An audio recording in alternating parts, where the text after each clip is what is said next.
inspirational speech, a table for two, please. There are moments in life that are louder than words, and sometimes rejection becomes a stage for redemption. He walked in slowly, neatly dressed, not in a tailored suit, but in a modest blazer. He held his daughter's hand. She wore her best dress, pink ribbons, and hope in her eyes. They had saved for this day. It wasn't just dinner. It was a memory being built with coins of sacrifice. But the hostess barely looked up. "Sir, we have a strict dress code and a reservation. Only policy." Her tone was clinical, rehearsed. He nodded, understanding. Yet his little girl didn't. "Daddy, didn't you say we could eat here today, like Mommy used to?" He knelt, smiled at her, kissed her hand. "We'll find somewhere even better, okay?" But she knew, and he knew. What they didn't know was that someone else had been watching. A man who had built empires, eaten at every fine dining establishment around the world, yet had never felt so alone. A man with a name that opened doors, yet couldn't open the one that truly mattered. The door to his wife's voice now gone. He had come to the restaurant that night not to eat, but to remember. His table for one was always for two in his heart. Until he saw them. Until he saw himself years ago, before the fortune, before the fame, when love still lived in every corner of a cheap apartment. He stood up, walked toward them outside. "Excuse me," he said to the father. "Would you both honor me by joining me for dinner? I insist. The food here is good, but I think your company would make it extraordinary." There was hesitation, pride danced with humility, but love stepped forward. That night, they sat together, a millionaire, a widower, a single father, a daughter with dreams, and something miraculous happened. The restaurant, usually reserved for the elite, was filled with laughter, crayons on napkins, and conversations not about stocks, but about bedtime stories, ballet, and missing someone who isn't coming back. The millionaire paid the bill, but it wasn't charity. It was a transaction of the heart. He gave kindness, they gave connection, they were all richer for it. Educational message life teaches us in moments we often overlook. You may have everything and still feel empty, or you may have little, yet carry the kind of wealth that can feed souls.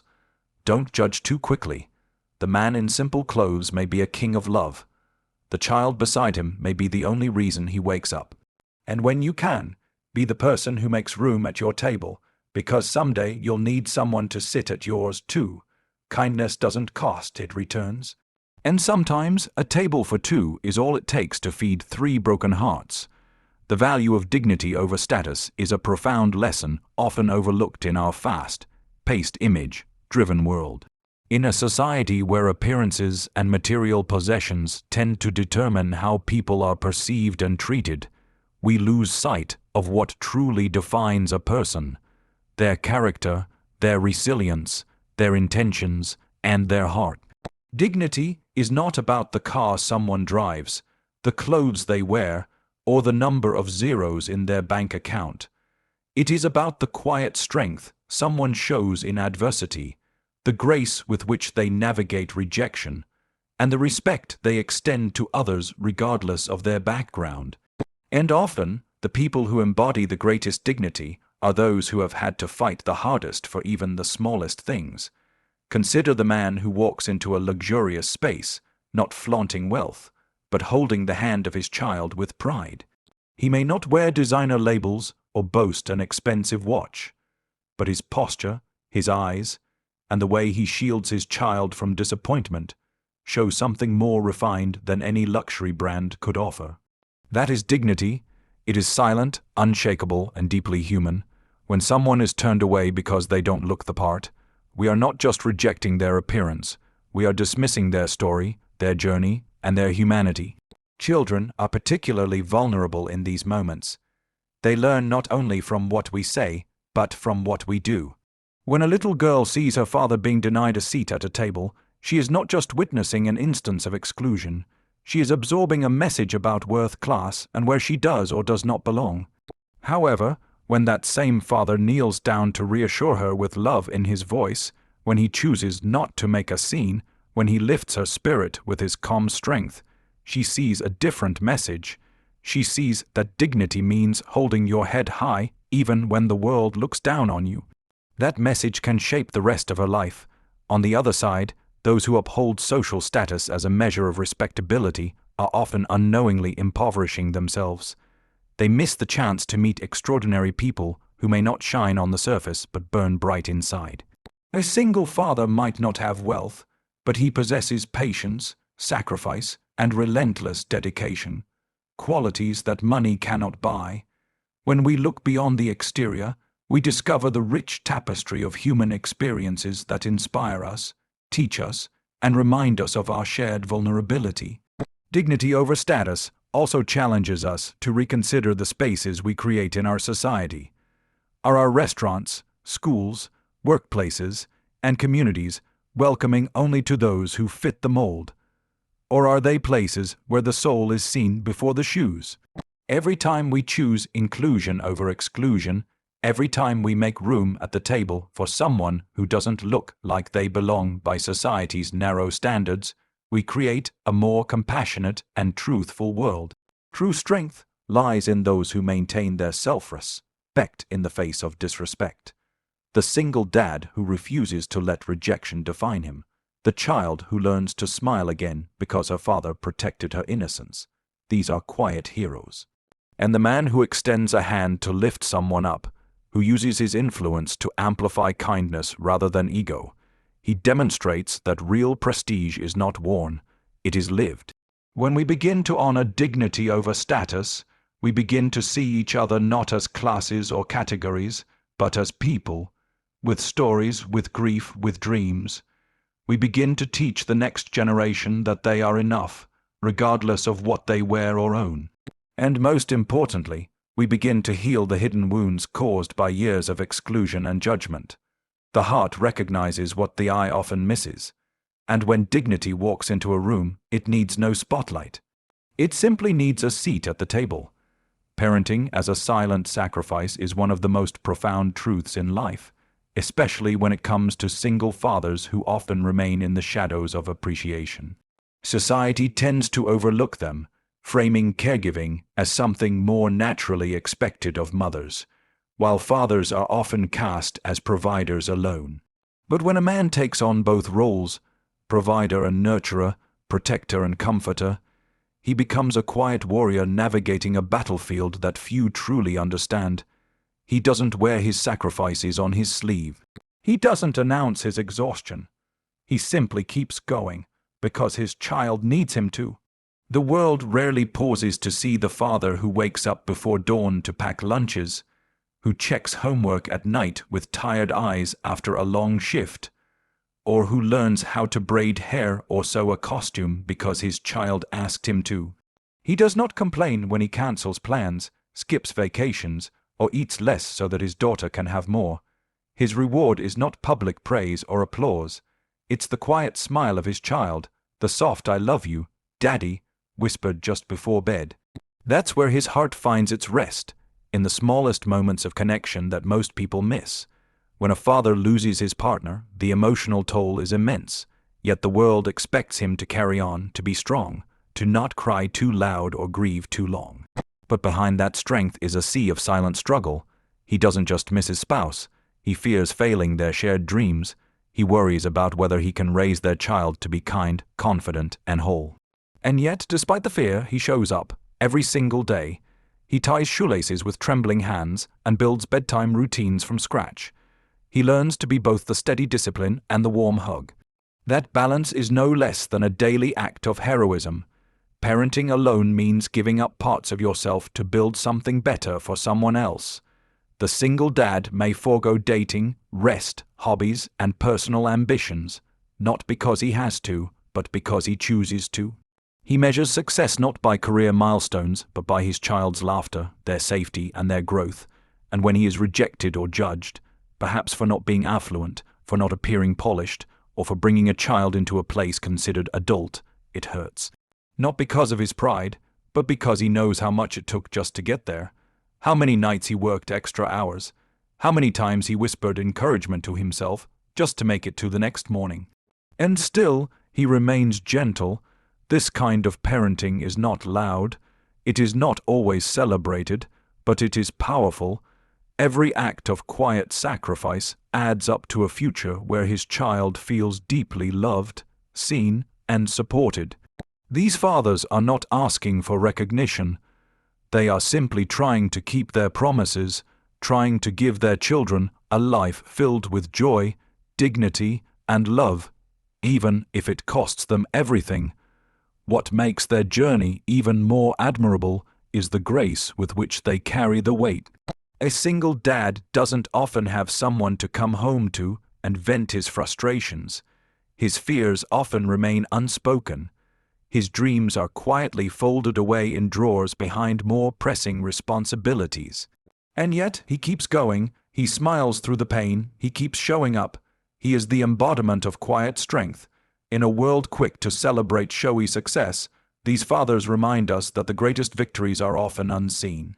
They show us that love doesn't need a stage, it lives in the small things, in packing school bags, attending dance recitals, or simply sitting by their child's side during hard times. Their sacrifices shape strong, compassionate children. Their love, though often invisible to the world, becomes the foundation of someone else's entire life. So when we think of parenting, let us expand our definition. Let us remember the single father, the man who gives his all, silently and selflessly, so his child never feels the absence of anything, but instead grows up surrounded by everything that truly matters. Judgment versus understanding is a line that divides two very different ways of moving through the world.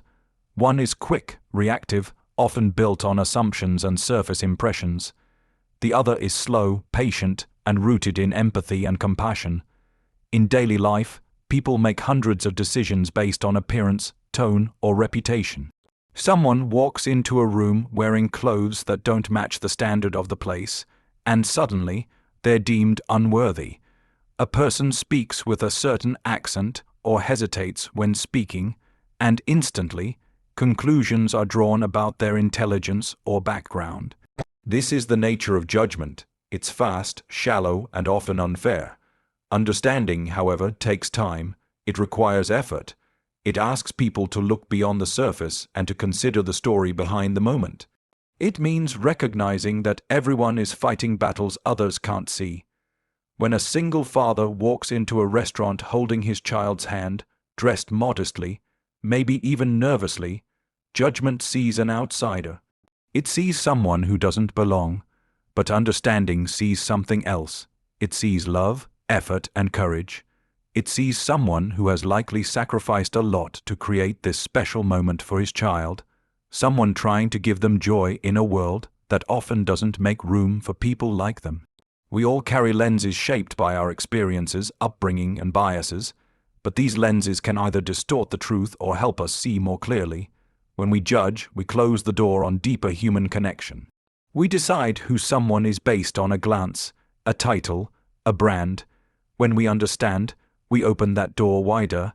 We invite people in, not because they impress us, but because we recognize that every person has value beyond what we immediately see.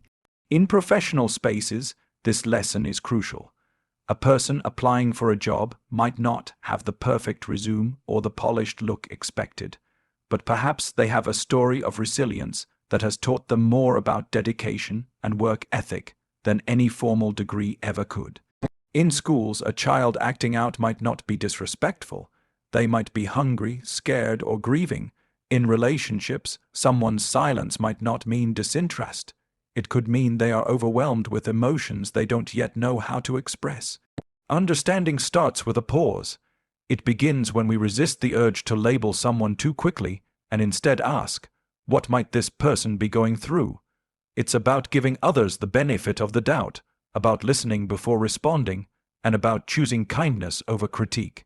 When a waiter turns away a father and child because they don't fit the expected image of a high-end customer, they're operating on judgment.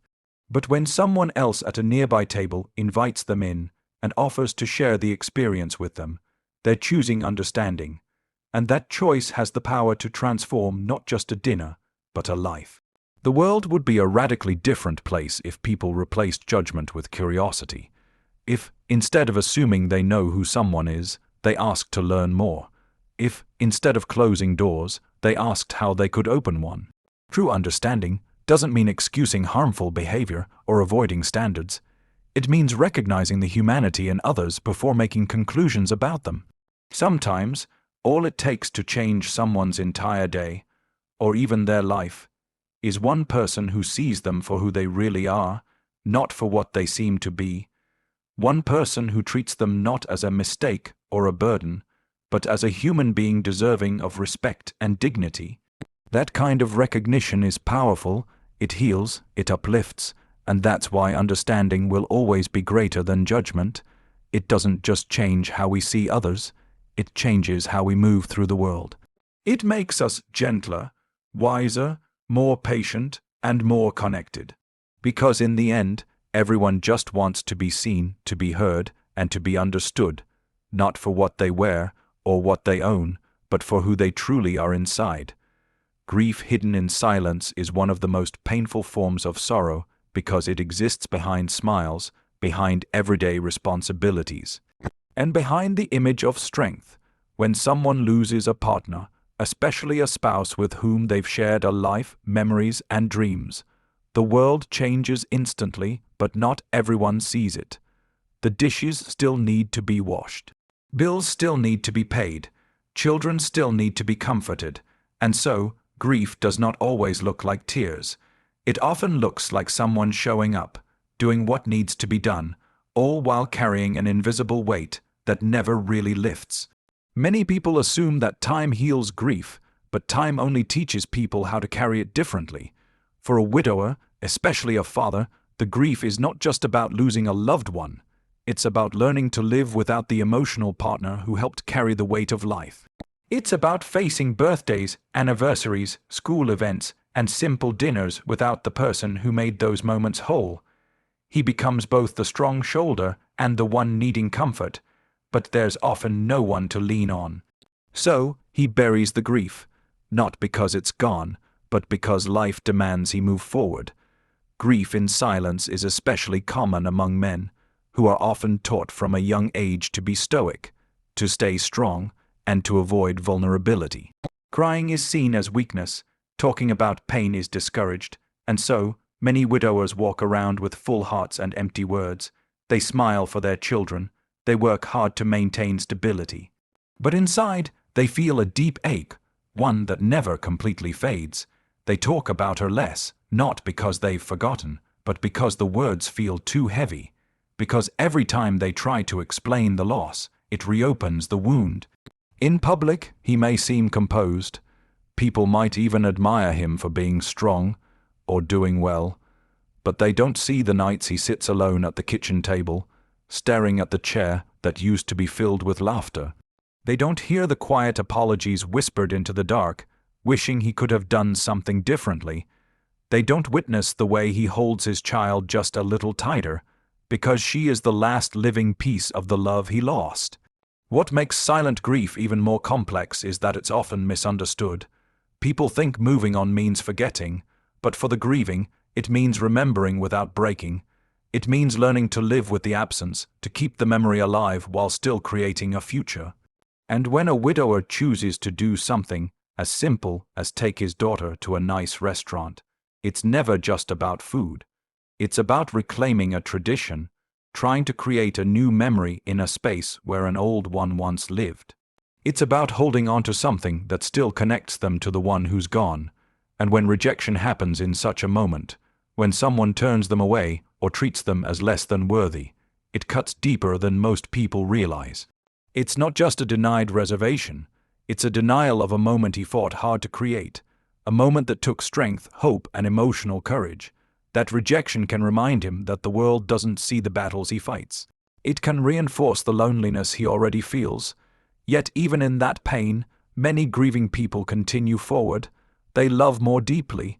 They protect more fiercely. They appreciate the little things in ways others can't understand. And all of this happens quietly. They don't need sympathy. They need space to be real, to grieve in their own way, to be allowed moments of vulnerability without judgment. Grief doesn't always speak loudly. Often, it whispers through steady actions, through the effort to smile, through a father's love that becomes both a tribute and a promise, to never let the memory fade, and to raise his child with all the love left behind loneliness at the top. is one of the most misunderstood and overlooked emotional realities in modern life. People often associate success with happiness, assuming that if someone has wealth, recognition, or influence, they must be fulfilled. But the truth is far more complex. Being at the top, whether in business, fame, or status, can often be a place of deep isolation. The higher someone climbs, the fewer people they find who truly see them, not for what they have, but for who they are. Success changes the way people treat you. For many who achieve material wealth or public admiration, interactions become transactional. Conversations shift from authentic connection to networking or personal gain. People begin to expect generosity without gratitude, presence without care, and decisions without room for vulnerability. Over time, this creates emotional distance, not because the successful person wants it, but because they don't know who they can truly trust. They begin to wonder who would stay if all this were gone. A widowed millionaire, for example, might live in a house full of beautiful things, art, furniture, technology, but none of it speaks to him the way his wife once did. He might dine at the finest restaurants, travel first class, and have every material comfort available, but still go home to silence. The laughter, the warmth, the ordinary moments of love, these cannot be bought or replaced. And when that love is lost, the emptiness becomes louder than ever, even in the grandest spaces. The mansion becomes a shell. The success, once shared, now feels hollow. This kind of loneliness is made worse by the fact that it's invisible. People assume that those with wealth or status don't have problems worth acknowledging. What could they possibly be sad about? Others might ask, but grief doesn't check bank accounts, and loneliness doesn't avoid luxury. In fact, for many, it is success itself that builds walls. When you're seen as someone who has everything, people forget you might still be missing the one thing that matters most: human connection. There's also the fear of being seen as weak. A man who has built a name for himself in business, who is respected and even envied, might feel pressure to keep up that image. Showing pain, admitting to feeling alone, or expressing deep emotional need might feel like betraying the persona others expect. So he keeps his heart guarded, he smiles in public, he shakes hands, makes deals, and plays the part. But when the crowd fades and the doors close, he sits alone with memories that no applause can replace. And yet, these are the very people who often give the most when they find someone real. Because they know what it feels like to be surrounded by everything and still feel like something's missing. When they see a struggling father or a child being raised with love instead of wealth, it reminds them of what they've lost or perhaps never had. It softens them. It makes them want to connect, not through status, but through shared humanity. That's why a lonely man with every luxury might reach out to a stranger, not out of pity, but out of recognition. He sees something familiar, a love that money can't create, a moment he remembers once having, long before the suits and headlines. True connection doesn't require wealth. It requires presence. And when a wealthy, grieving soul offers a seat at his table to someone society might overlook, it's not just an act of generosity. It's a cry for something deeper. It's a quiet hope that maybe, for one evening, he won't be alone, that the child's laughter will echo through his silence, that the father's quiet strength will remind him that there's still something sacred in the simplicity of love. Loneliness at the top isn't solved by more success. It's healed by moments of truth, by the courage to be vulnerable, and by choosing to be human in a world that often forgets how. And sometimes, healing begins by simply inviting someone in. Kindness is the bridge between strangers, the silent language that speaks louder than wealth, status, or appearance. In a world often divided by assumptions, prejudices, and invisible lines drawn by society, one act of kindness has the power to cross all boundaries. It doesn't need to be grand or theatrical. It can be as simple as offering someone a seat, sharing a smile, or opening a door.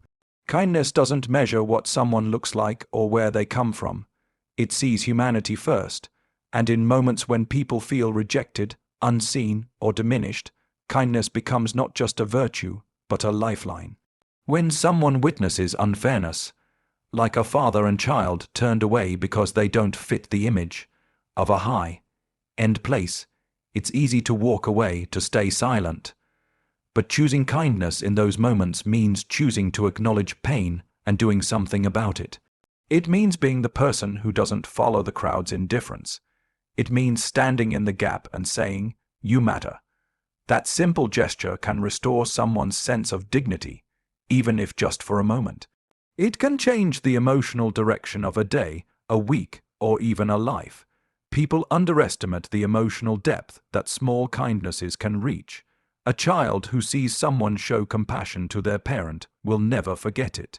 That moment imprints on them a powerful belief that there are good people in the world, that love exists even outside the walls of their home, and that they are worthy of being seen.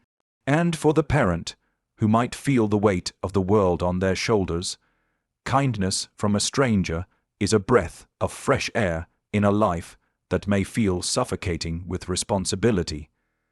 It is the moment where they are no longer invisible. They are no longer alone. Kindness doesn't need an invitation or a perfect situation. Often, it is needed most when circumstances are messy, emotions are raw, and people feel undeserving. That is what makes kindness so radical. It enters when no one expects it.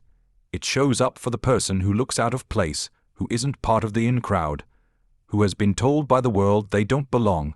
And by showing up, it changes the narrative. It rewrites the ending. What's truly profound is how kindness creates a ripple effect. The person who receives it is often moved to pass it on. A millionaire who shares his table with a struggling father is not just offering a meal. He's offering warmth, humanity, and hope. And the father, touched by that gesture, may later do something equally compassionate for someone else. The child, watching all of this unfold, grows up understanding that the world can be kind, even when it's hard. This is how we build better societies, not through systems alone, but through daily, individual choices to care. It takes courage to be kind in a world that rewards indifference.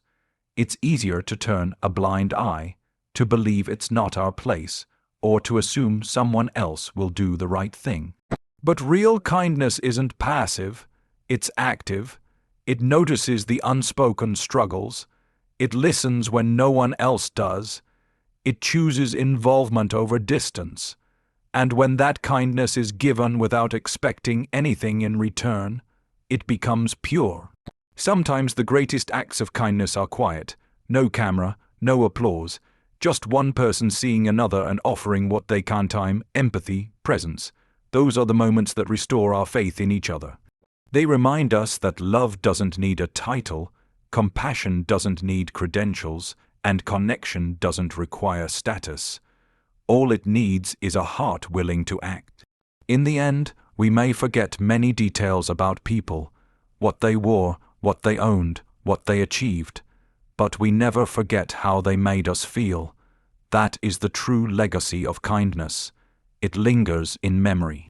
It shapes character.